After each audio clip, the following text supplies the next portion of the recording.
В Башкортостане завершилась традиционная акция «Помоги собраться в школу», которая помогла тысячам семей республики. Обсудим ее результаты, а также самые интересные темы, касающиеся демографии, вместе с гостем программы «Интервью». Сегодня с нами заместитель министра семьи, труда и социальной защиты населения Анна Тобольна. Анна Николаевна, здравствуйте. Здравствуйте.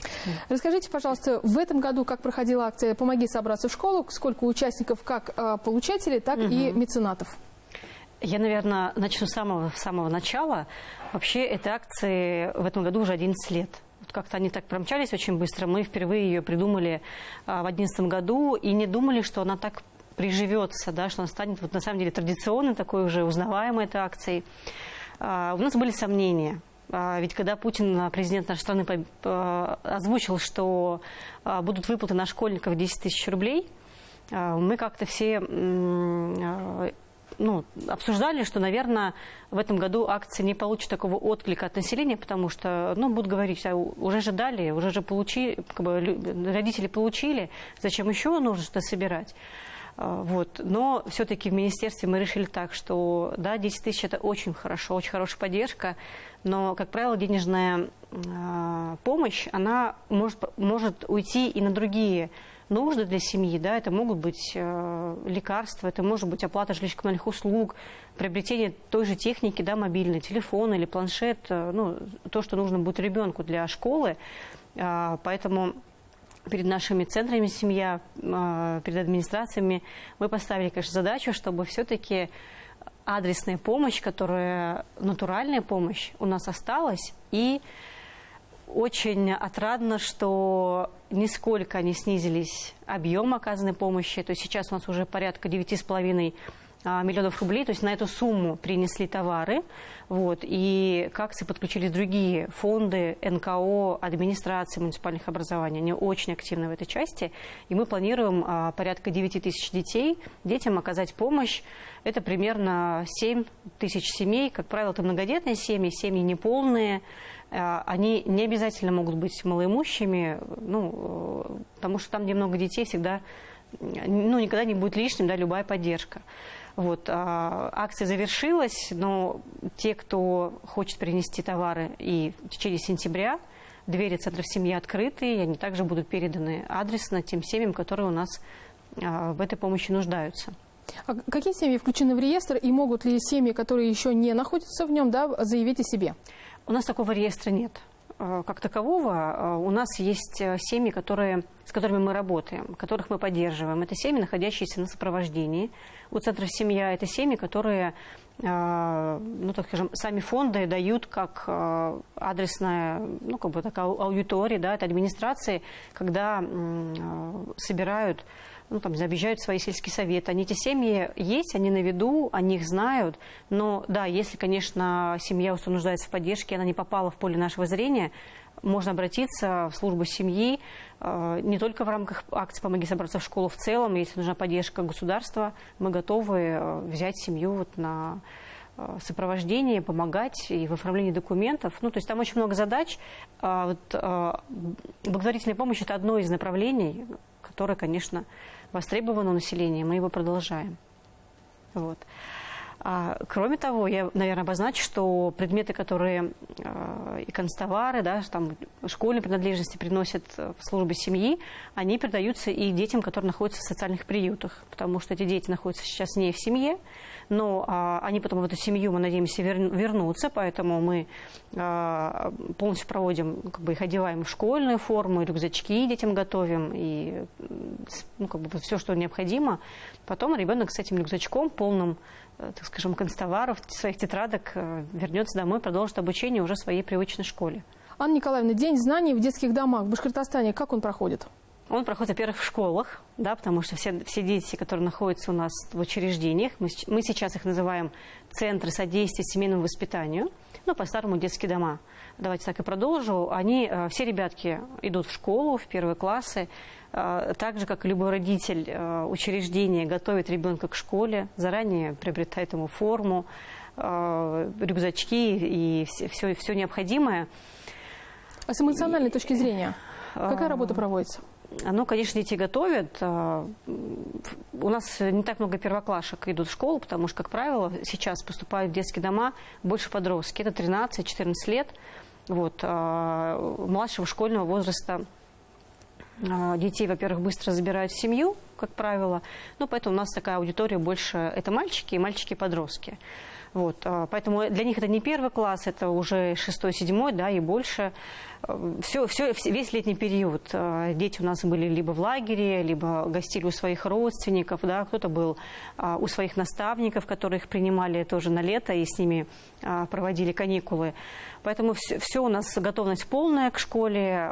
У нас сейчас 15 детских домов, у нас 34 социальных приюта, в общей сложности примерно 1000 детей. Вот на данный момент у нас в учреждениях, за которые мы несем ответственность, все дети подготовлены и переступят пороги школы, начнут обучаться. Вот. Я бы хотела еще сказать о том, что, наверное, есть категория детей, для которых 1 сентября точно будет, ну, пройдет как бы необычно. Это дети, выпускники детских домов. Вот. У нас их в этом году 87 человек. Ну, примерно каждый год 90-100 выпускаются. Им 16-17 лет, они жили в детском доме. Вот. Сейчас они вступают во взрослую жизнь. Они все поступили в колледжи. И 1 сентября придут уже в новые как бы учебные заведения, да, такое взрослое. Они станут жить в общежитиях, где нужно готовить самим себе еду, ну, там, где не организовано питание. Они стали более свободными, и здесь, конечно, мы как министерство, потому что мы за этих детей несем ответственность, мы очень долго к этому готовились. Вот была такая непростая работа. Во-первых, мы составили список этих, да, детей, то есть понять, кто идет дальше учиться в 10 класс, кто решил поступить, куда он решил поступить, что у него с жильем, какие у него сейчас есть родственники, а интересно ли ему вот этот колледж, или, ну, бывает такое, что, например, ребенок находится в Салавате, а хочет учиться в Уфе. Вот, хорошо. Какие нам надо сдать, значит, ОГЭ, да, все хорошо. Значит, мы должны подготовить репетиторов.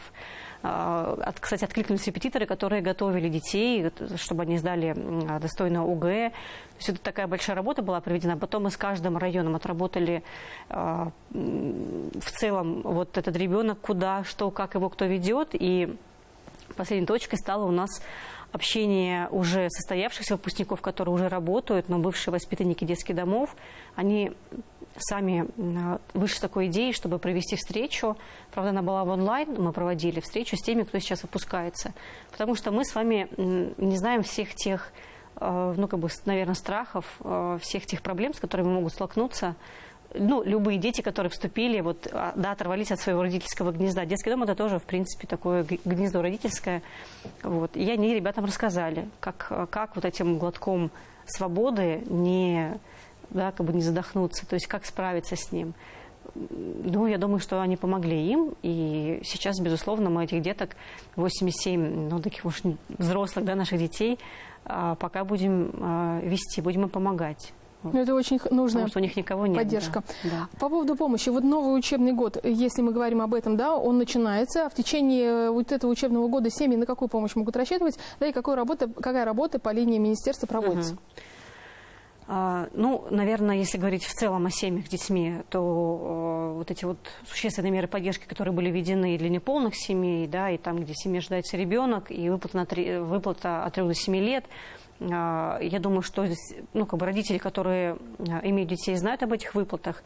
Да, там есть определенные сложности с тем, чтобы вовремя оформить, вовремя принять решение. Но это все временные меры. И если, конечно, семья подходит под критерии, сейчас они очень ограничены, там, да, введены имущественный ценз в том числе, то эти меры поддержки, ну, как бы действительно окажут существенное такое влияние на семейный бюджет. Вот. В целом наши центры «Семья», они работают в каждом районе республики, службы семьи. Мы больше направлены на то, чтобы сохранить детско-родительские отношения либо супружеские отношения. Вот. Поэтому если, например, вдруг во время школьного обучения ребенок испытывает со стороны других детей, ну, сейчас это называется буллинг, да, то есть какие-то обижают, там, возможно, не может справиться, ну, как бы со сверстниками или не может войти в эту группу сверстников. Пришел в новую школу, у нас работают психологи во всех центрах «Семья», все услуги у нас бесплатны для семей с детьми. Вот, поэтому вот если есть такие сложности, можно обращаться. Всегда мы как бы готовы помочь. Ну, как правило, когда возникают вопросы, в том числе воспитания, да, мы приглашаем в семейные клубы наши. Они тоже действуют и в онлайн-режиме, и в офлайн-режиме, где мы выбрали такие 4 основные темы, и по ним в таком формате цикличности проводим познавательные вещи, да, даем для родителей. Поэтому... Это тоже через центр «Семья»? Да, каждый центр «Семья» это проводит. То есть у нас есть поддержка семей, которых, как правило, называют неблагополучные, и есть поддержка семей с точки зрения их просвещения и ответственности. Вот. Поэтому можно найти как бы продукт для каждой семьи. Интерес. Поэтому мы просто телезрителям скажем, что если их эта тема заинтересовала, то нужно обращаться в центр «Семья». Да, а найти их адреса можно на семейном портале Башкортостана семьярб.рф. Там есть адреса и телефоны. Спасибо большое, Анна Николаевна. Сегодня гостем программы «Интервью» в эфире главного телеканала Республики была заместитель министра семьи, труда и социальной защиты населения Республики Башкортостан Анна Тоболина. Не переключайтесь, оставайтесь вместе с нами.